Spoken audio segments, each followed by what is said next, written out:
Hi everyone, आज हम पढ़ेंगे जॉन कीट्स के बारे में।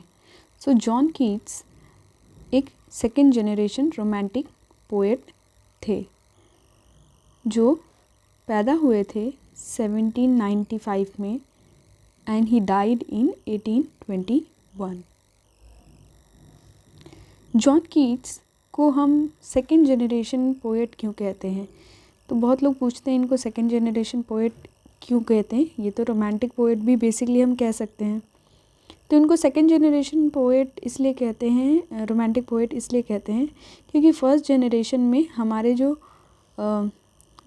वर्ड्सवर्थ और एस.टी. कॉलरेज और लॉर्ड बायरन वगैरह जो थे, ये सारे फर्स्ट जनरेशन पोएट में इनको माना जाता था इसलिए।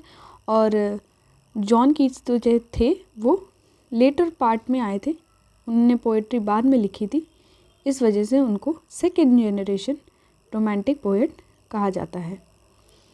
अब तीसरा जो पॉइंट है वो है ही died of tuberculosis at the age of 25।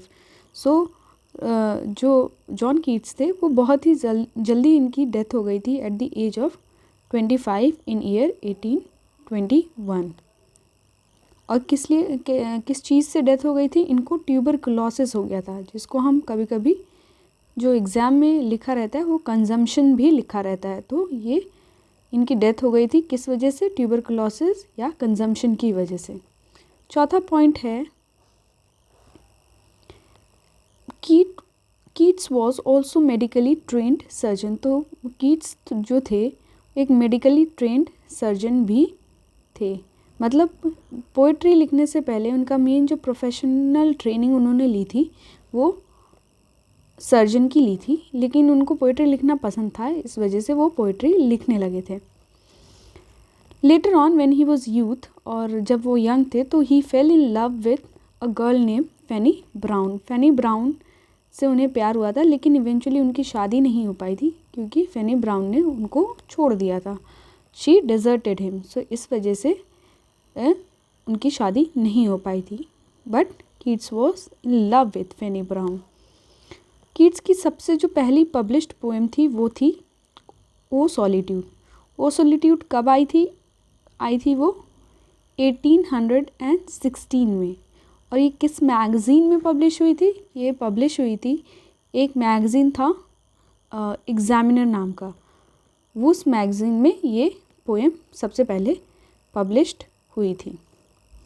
अब देख लेते हैं कि कीट्स के कंटेम्प्रेरीज कौन थे। तो कीट्स के जो कंटेम्प्रेरी राइटर्स थे उस समय वो थे, कंटेम्प्रेरी मतलब होता है उस समय उनके लाइफ टाइम में कौन कौन से लोग एट द सेम टाइम लिख रहे थे पोइट्री या फिर जो भी लिटरेरी वर्क। तो वो राइटर्स थे लॉर्ड बायरन, ली हंट और पी.बी. शेली। पी.बी. शेली उस एज के काफ़ी फेमस राइटर थे, कीट्स भी फेमस थे और पी.बी. शेली भी काफ़ी फेमस पोएट थे। पी.बी. शेली ने कीट्स के लिए एक पोएम लिखी थी एडोनिस करके, जो उनके डेथ के बाद लिखी थी, और एक तरह से ये एलिजी है किसके? कीट्स के डेथ की एलिजी होती है जो पी.बी. शेली ने लिखी थी। अब हम उनके कुछ जो इम्पोर्टेंट वर्क्स हैं उनके बारे में देख लेते हैं।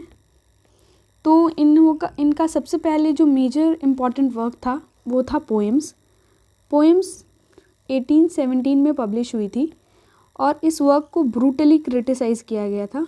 और पी.बी. शेली मानते थे कि शायद ये जो क्रिटिसिज्म था that was the cause of Keats death, क्योंकि उस समय के जो भी क्रिटिक्स थे उन लोगों ने जो पोएम जो कलेक्शन आई थी वर्क की कीट्स की, उसको बहुत ही ज़्यादा ब्रूटली क्रिटिसाइज़ किया था।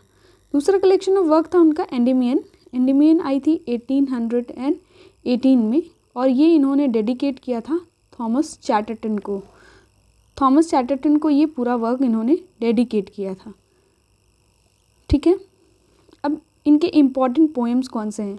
इनके इम्पॉर्टेंट पोएम्स हैं इसाबेला, जिसका दूसरा नाम या फिर आप सबटाइटल भी कह सकते हो, द पॉट ऑफ बैसिल।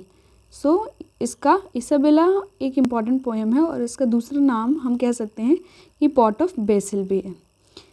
दूसरा इम्पॉर्टेंट वर्क है द ईव ऑफ सेंट एगेनिस। तो ईव ऑफ सेंट एगेनिस इनकी जो वर्क है ये भी काफ़ी इम्पॉर्टेंट है और बहुत ही बार एग्ज़ाम में पूछा जाता है कि ईव ऑफ सेंट एगेनिस किसने लिखी है या फिर ये किसकी पोएम है। तीसरा इम्पॉर्टेंट पोएम है लामिया। लामिया को भी एक important exam point of view से हम कह सकते हैं कि इम्पॉर्टेंट पोएम है, क्योंकि ये भी एग्ज़ाम में पूछा जाता है कि ये लामिया किसने लिखी है या फिर which of the following work has been written by John Keats, उसमें लामिया एक ऑप्शन रहेगा। तो ये सारी चीज़ें आपको ध्यान में रखनी चाहिए। ला बेल डैम सैंस मर्सी ये भी एक लिरिकल कह सकते हो लिटरेरी बैलेड है जॉन कीट्स की, काफ़ी फेमस है, जिसमें कहा गया है कि एक लड़की जो एक सोल्जर को डम कर देती है और उसमें कोई मर्सी नहीं है, मतलब शी इज़ हार्टलेस। अब इनके जो जॉन कीट्स हैं उनके ओड्स बहुत ही ज़्यादा फेमस है और कोई ऐसा एग्ज़ाम नहीं है जिसमें इनके ओड्स के बारे में पूछा नहीं जाता है। तो हम सारे इनके इम्पॉर्टेंट ओड्स को देख लेते हैं कौन कौन से हैं। तो पहला इम्पॉर्टेंट ओड है इनका ओड टू साइकी, दूसरा ओड टू ऑटम, तीसरा ओड टू मेलेंकली, चौथा ode to the Grecian urn और पांचवा ओड टू द नाइटिंगेल। ये जो लास्ट के दो पोएम्स हैं ना ओड्स, ये इसको लाइन बाय लाइन आपको पता होना चाहिए, क्योंकि ये इसके जो लाइंस हैं वो एग्ज़ाम में बहुत बार पूछे जाते हैं। तो ये पोएम आपको, ये दो पोएम जो हैं लास्ट वाले ओड्स आपको डिटेल में पता होना चाहिए ताकि आप इसको एग्ज़ाम में करेक्टली कर पाएँ, क्योंकि इसके लाइंस मैंने बहुत बार एग्ज़ाम में पूछे हुए देखे हैं। ओड्स और पोएम के अलावा कीट्स ने सॉनेट्स भी लिखी हैं, जिसमें दो इम्पॉर्टेंट सॉनेट्स इनके हैं, on first looking into Chapman's Homer और दूसरा है ब्राइट स्टार। तो ये इनके बेसिक जो मेजर वर्क्स हैं और बायोग्राफिकल डिटेल्स हमने इस वीडियो में पढ़ा, जिसमें जॉन कीट्स की हमने डेथ, बर्थ और डेथ और क्या क्यों डेथ हो गई और ये सारी चीज़ें, वो उनकी फ़र्स्ट पोएम कौन सी थी, ये सारी चीज़ें हमने पढ़ी इस वीडियो में।